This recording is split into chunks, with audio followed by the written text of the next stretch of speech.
ക്ഷേത്ര സന്നിധി. നമസ്കാരം. നിലവിളക്ക് മൾട്ടി സോർട്ടക്സ് റൈസ് അവതരിപ്പിക്കുന്ന ക്ഷേത്ര സന്നിധി എന്ന പ്രോഗ്രാമിലേക്ക് ഏവർക്കും സ്വാഗതം. ഐമുറി ശ്രീ മഹാദേവ ക്ഷേത്രമാണ് ഇന്നത്തെ ക്ഷേത്ര സന്നിധിയിൽ ഉൾപ്പെടുത്തിയിട്ടുള്ളത്.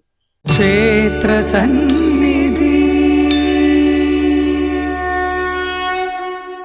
എറണാകുളം ജില്ലയിൽ പെരുമ്പാവൂരിൽ നിന്ന് ഏകദേശം 6 കിലോമീറ്റർ വടക്ക് കിഴക്ക് മാറി ഐമുറി എന്ന ഗ്രാമപ്രദേശത്ത് സ്ഥിതി ചെയ്യുന്ന ക്ഷേത്രമാണ് ഐമുറി ശ്രീ മഹാദേവ ക്ഷേത്രം. നിരവധി ഭക്തജനങ്ങളാണ് ഈ ക്ഷേത്രത്തിൽ ദിനംതോറും എത്തിച്ചേരുന്നത്. ഏറെ പ്രത്യേകത കൊണ്ടും സവിശേഷത കൊണ്ടും പ്രസിദ്ധമാണ് ഈ ക്ഷേത്രം. ക്ഷേത്ര സന്നിധി. നമ്മളിപ്പോൾ നിൽക്കുന്നത് ഐമുറി ശ്രീ മഹാദേവ ക്ഷേത്ര സന്നിധിയിലാണ്. ക്ഷേത്ര ദർശനത്തിന് ശേഷം ഈ ക്ഷേത്രത്തെ കുറിച്ചുള്ള കൂടുതൽ വിശേഷങ്ങൾ നിങ്ങളുമായി പങ്കുവയ്ക്കാം.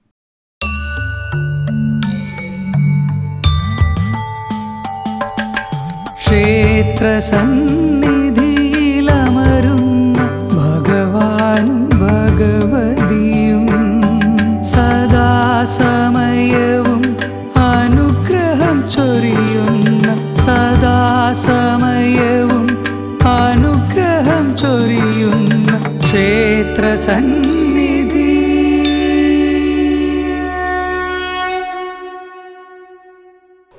ഐമുറി മഹാദേവ ക്ഷേത്രം നൂറ്റാണ്ടുകൾ പഴക്കമുള്ള ഈ ക്ഷേത്രത്തിന്റെ കൃത്യമായ കാലപ്പഴക്കം നാളിതുവരെ നിർണ്ണയിക്കാൻ സാധിച്ചിട്ടില്ലാത്തതാണ്. സ്വയംഭൂവായ ശിവലിംഗമാണ് ഈ ക്ഷേത്രത്തിലെ പ്രധാന പ്രതിഷ്ഠ. ഉമാമഹേശ്വര സങ്കല്പത്തിലാണ് ഈ ക്ഷേത്രത്തിലെ പൂജാതി കർമ്മങ്ങൾ നടത്തിവരുന്നത്.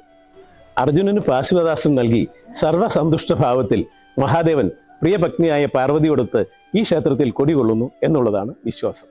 ഈ ക്ഷേത്രത്തിൽ മഹാദേവന്റെ ശ്രീകോവിലിന്റെ വലതുവശം ചുമരിനോട് ചേർന്ന് ഉണ്ണി ഗണപതിയെ പ്രതിഷ്ഠിച്ചിരിക്കുന്നു. മഹാദേവൻ ഉണ്ണി ഗണപതിയെ ഒക്കത്തിരുത്തിയിരിക്കുന്നു എന്നുള്ള സങ്കല്പത്തിലാണ് ഈ ഉണ്ണി ഗണപതിയുടെ പ്രതിഷ്ഠ ഇവിടെ നടത്തിയിട്ടുള്ളത്. മറ്റിതര ശിവക്ഷേത്രങ്ങളെ പോലെ തന്നെ ഈ ക്ഷേത്രത്തിലെ ശ്രീകോവിലിന് അഭിമുഖമായി നമസ്കാര മണ്ഡപത്തിൽ നന്ദികേശനെ പ്രതിഷ്ഠിച്ചിരിക്കുന്നു. ക്ഷേത്ര നാലമ്പലത്തിന് പുറത്ത് വടക്ക് കിഴക്ക് ഈശാന കോണിൽ നാഗരാജാവിനെ പ്രതിഷ്ഠിച്ചിരിക്കുന്നു. ഈ ദേശത്തെ മുഴുവനായുള്ള സർപ്പ സാന്നിധ്യങ്ങളുടെ കേന്ദ്രമായിട്ടാണ് ഈ നാഗരാജാവിനെ ഇവിടെ ആരാധിച്ചു വരുന്നത്. എല്ലാ മലയാള മാസത്തിലെയും ആയില്യം നാളിൽ വളരെ പ്രാധാന്യത്തോടെ ഇവിടെ സർപ്പപൂജയും 100 പാലും സമർപ്പണവും മഞ്ഞൾ അഭിഷേകവും നടത്തിവരും. നാഗരാജാവിന്റെ പ്രതിഷ്ഠയ്ക്ക് പിന്നിലായി വളരെ മനോഹരമായ ഒരു ക്ഷേത്രക്കുളം നമുക്കിവിടെ കാണാവുന്നതാണ്.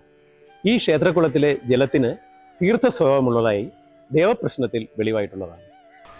ക്ഷേത്ര മതിൽക്കെട്ടിന് പുറത്ത് ക്ഷേത്രത്തിന് മുന്നിലായി കാഞ്ചി മഠാധിപതിയാൽ നാമകരണം ചെയ്യപ്പെട്ട ഒരു ബൃഹത് നന്ദി പ്രതിമ നമുക്കിവിടെ കാണുവാൻ സാധിക്കും. ഈ ബൃഹത് നന്ദികേശ പ്രതിമയുടെ വലിപ്പവും നിർമ്മാണ ഭംഗിയും ആരെയും ആകർഷിക്കും. ഹൈദരാബാദിലെ നന്ദികേശ ക്ഷേത്രത്തിലും മറ്റു പല ക്ഷേത്രങ്ങളിലും നന്ദികേശ പ്രതിമകൾ ധാരാളം ഉണ്ടെങ്കിലും ഒരു ചെറിയ നാടൻ കാളക്കുട്ടിയുടെ മുഖഭാവത്തോടെയുള്ള ഈ ബൃഹത് നന്ദികേശൻ ഒരു കൗതുകം ഉണർത്തുന്ന കാഴ്ച തന്നെയാണ്. 36 അടി ഉയരവും 45.23 അടി നീളവുമുള്ള കോൺക്രീറ്റിൽ തീർത്ത ഏഷ്യയിലെ തന്നെ ഏറ്റവും വലിപ്പമേറിയ നന്ദികേശ പ്രതിമ ഇതാണ് എന്നാണ് കണക്കാക്കപ്പെടുന്നത്. യശശരീരനായ എൻ അപ്പുക്കുട്ടനാണ് ഈ ബൃഹത് നന്ദിയുടെ ശില്പി.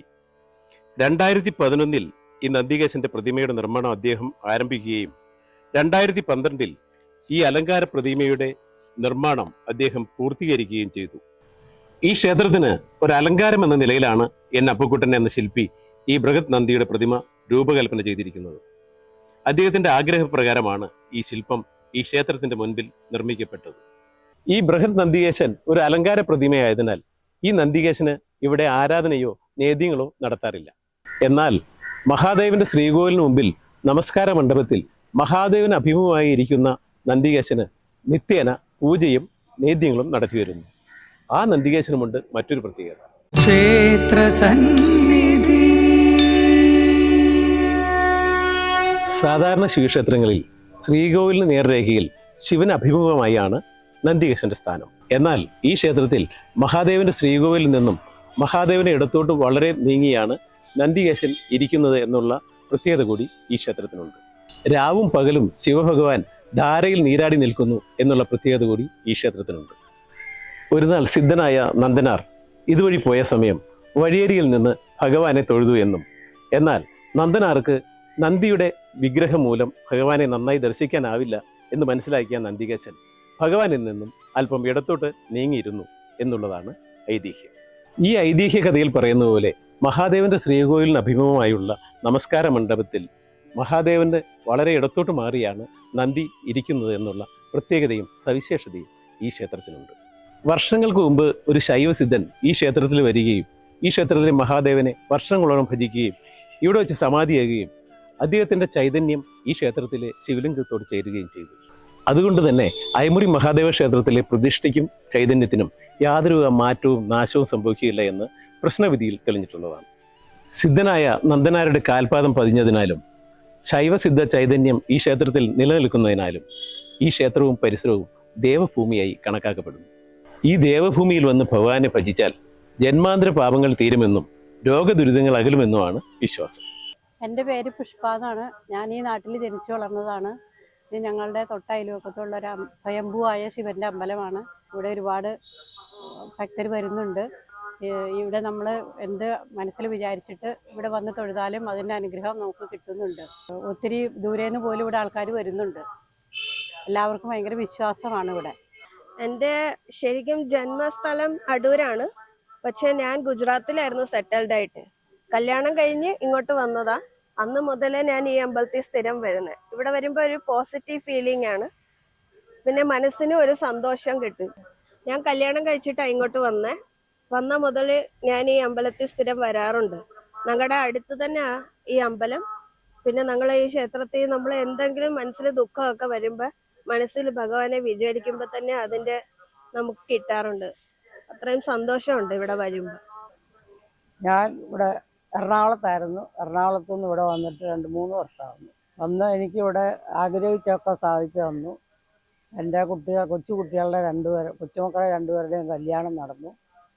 രണ്ടാമത്തെ കുട്ടിക്ക് ഒരു ആൺകുട്ടി ഉണ്ടായി. എൻ്റെ മോൻ മരിച്ചു പോയതിന് പകരം എനിക്കൊരാൺകുട്ടിയെ തരണമെന്ന് ഞാൻ പ്രാർത്ഥിച്ചു. അതേപോലെ തന്നു. അതുപോലെ അവരുടെ ജോലി കൊച്ചുമോക്കും മോനും എല്ലാവർക്കും ജോലി സ്ഥിരമായിട്ടിപ്പോൾ ആയി. അങ്ങനെ ജോലിക്ക് വേണ്ടിയിട്ട് ഒരുപാട് പ്രാർത്ഥിച്ചു. എൻ്റെ ഈ കാലം എനിക്ക് നടക്കാൻ മേലാതായിരുന്നു. എനിക്കെന്നും വന്ന് തൊഴാൻ വെളിയിൽ നിന്ന് വിളക്ക് കണ്ട് തൊഴുതാൽ മതി, വേറെ ഒന്നും വേണ്ട. അങ്ങനെ പ്രാർത്ഥിച്ചു. എനിക്കിപ്പം 3-4 ദിവസം തൊഴാൻ വരുന്നു. അമൃതയില ഇതുപോലെ അവിടെ എൻ്റെ എടുത്തിട്ടുണ്ട്. അമൃതയില ആദ്യത്തെ പേഷ്യൻ്റാണ് അവിടുത്തെ. അപ്പോൾ ഇതുപോലെ കാലിൻ്റെയൊക്കെ അവിടെ എടുത്തിട്ടുണ്ട്. വീട്ടിൽ അതുപോലെ ഷൂട്ട് ചെയ്തു. അങ്ങനെ കാല് വയ്യാതെ നടക്കാൻ മതി. ഇപ്പോൾ 2-3 ദിവസമായി വരുന്നു. വലിയ പ്രയാസമില്ലാതെ വീട് വരെ ചെല്ലും. അവിടെ കട വരെയും പോകും, തിരിച്ചു വരും. ഇപ്പോൾ 2-3 ദിവസമായിട്ട് വലിയ കുഴപ്പമില്ല. അങ്ങനെ എനിക്കങ്ങനെ 2-3 കാര്യങ്ങൾ അനുഭവത്തിലുണ്ട്. അതുപോലെ ആൾക്കാർ ഒരുപാട് പറയുന്നുണ്ട് ഓരോ കാര്യങ്ങൾ. ഞങ്ങൾ വരുന്നത് ആലുവയിൽ നിന്നാണ്. തിരുവാരാണിക്കുളം അമ്പലത്തിന്റെ അടുത്താണ് ഞങ്ങളുടെ വീട്. അപ്പൊ കുറെ നാളായി ഈ റോഡിൽ കൂടെ ഞങ്ങൾ എപ്പോഴും യാത്ര ചെയ്യാറുണ്ട്. അപ്പൊ അങ്ങനെ എപ്പോഴും കാണും, നന്ദിയുടെ പ്രതിമ കാണും. അപ്പൊ എപ്പോഴും വിചാരിക്കും ഞങ്ങൾ അകത്തേക്ക് കയറണമെന്ന്. പക്ഷെ ഞങ്ങൾക്ക് ഇന്നാണ് ഒരു അവസരം കിട്ടിയത് അകത്തേക്ക് കയറാനായിട്ട്. വന്നു, കണ്ടു, തൊഴുതു. നല്ലൊരു ഫീലിംഗ് ആണ് കേട്ടോ ഇവിടെ വന്നു കഴിയുമ്പോൾ. നമുക്ക് അകത്ത് കയറുമ്പോൾ തന്നെ അറിയാം കുറച്ച് നല്ല കാലപ്പഴക്കമുള്ള ഒരു ക്ഷേത്രമാണ്. കണ്ടാൽ തന്നെ പറയാൻ പറ്റും നല്ലൊരു ക്ഷേത്രമാണ്. തൊഴുതിട്ടാണെങ്കിലും നല്ലൊരു ഫീൽ ഉണ്ട്. ഞങ്ങൾ ഇവിടെ വന്നപ്പോഴാണ് കൂടുതലായിട്ട് ക്ഷേത്രത്തെ പറ്റി കൂടുതൽ അറിയാൻ സാധിച്ചത്. ഞങ്ങൾ ഇനി ദൈവം സഹായിച്ച് ഞങ്ങൾക്ക് ഇനിയും വരണം എന്നാണ് ഞങ്ങൾക്ക് ആഗ്രഹം. വരാൻ സാധിക്കട്ടെ എന്നൊരു പ്രാർത്ഥനയാണ് ഞങ്ങൾക്ക്. എൻ്റെ പേര് മിനി. ഞാനിവിടെ അടുത്ത് മാവേലിപ്പടി എന്ന സ്ഥലത്താണ് താമസിക്കുന്നത്.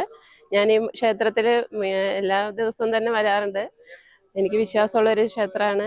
മഹാദേവൻ്റെ ഐശ്വര്യം എല്ലാ കുടുംബങ്ങൾക്കും ഉണ്ടാകും. അതുപോലെ നന്ദികേശൻ്റെ ഒരു പ്രതിമയുണ്ട് ഇവിടെ. അത് കാണാൻ ദൂരെ സ്ഥലത്തു നിന്നും ആളുകൾ എത്താറുണ്ട്. അത് വിശ്വാസത്തോടു കൂടി പ്രാർത്ഥിച്ചാൽ നമ്മുടെ ഉദ്ദിഷ്ട കാര്യങ്ങൾ സാധിക്കും. ഞാൻ ഇവിടെ ധാര വഴിപാടാണ് ചെയ്യാറ്. എനിക്കതിന് ഫലം കിട്ടാറുണ്ട്. അതാണ് ഏറ്റവും പ്രധാനപ്പെട്ട വഴിപാട് ഭഗവാന് വേണ്ടി ചെയ്യാനുള്ളത്. ഞങ്ങളുടെ വീട് തൃപ്പൂണിത്തുറയിലാണ്. ഈ അടുത്തൊരു സ്ഥലം വരെ ഈ റോഡിൽ കൂടി പോയപ്പോൾ നന്ദിയെ കണ്ടിട്ട് നിർത്തി വന്നതാണ്. നല്ല ഐശ്വര്യമുള്ള അമ്പലമാണ്. തൊഴുത് കഴിഞ്ഞപ്പോൾ മനസ്സിലായി പുരാതനമായ ക്ഷേത്രമാണ്. അപ്പൊ നന്ദിയെ കണ്ടപ്പോൾ ഒരുപാട് ഇഷ്ടമായി. ഇത്രയും വലിയ നന്ദി ഇതിനു മുമ്പ് കണ്ടിട്ടില്ല.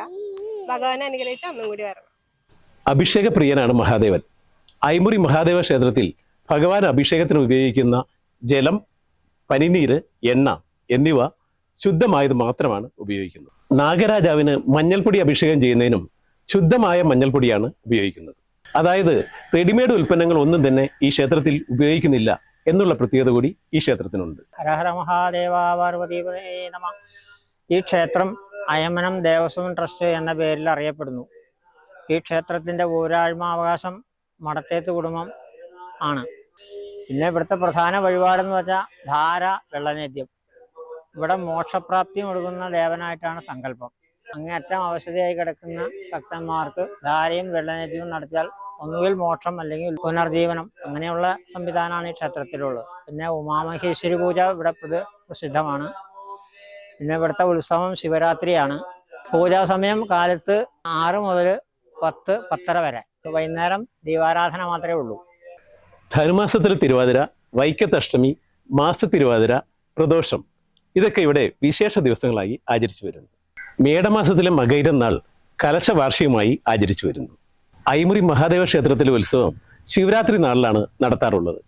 ഈ ദേശം മുഴുവൻ ഒത്തുകൂടി ആഘോഷമായി നടത്തുന്ന ഒരു ഉത്സവമാണ്.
ഐമുറി മഹാദേവ ക്ഷേത്രത്തിലെ ഉമാമഹേശ്വരന്മാരുടെയും ഭഗവാന്റെ ഒക്കത്തിരിക്കുന്ന ഉണ്ണി ഗണപതിയുടെയും സദാസമയവും ഭഗവാനോടൊപ്പമുള്ള നന്ദികേശന്റെയും നാഗങ്ങളുടെയും നാഗരാജാവിൻ്റെയും അനുഗ്രഹവും വാങ്ങി ക്ഷേത്രസന്നിധി ഇവിടെ നിന്നും യാത്ര തുടരുന്നു.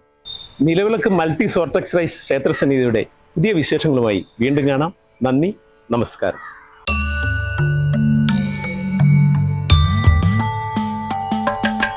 ക്ഷേത്രസന്നിധിയിലമരുന്ന ഭഗവാനും ഭഗവതിയും സദാസമയവും അനുഗ്രഹം ചൊരിയുന്ന സദാസമയവും അനുഗ്രഹം ചൊരിയുന്ന ക്ഷേത്രസന്നിധി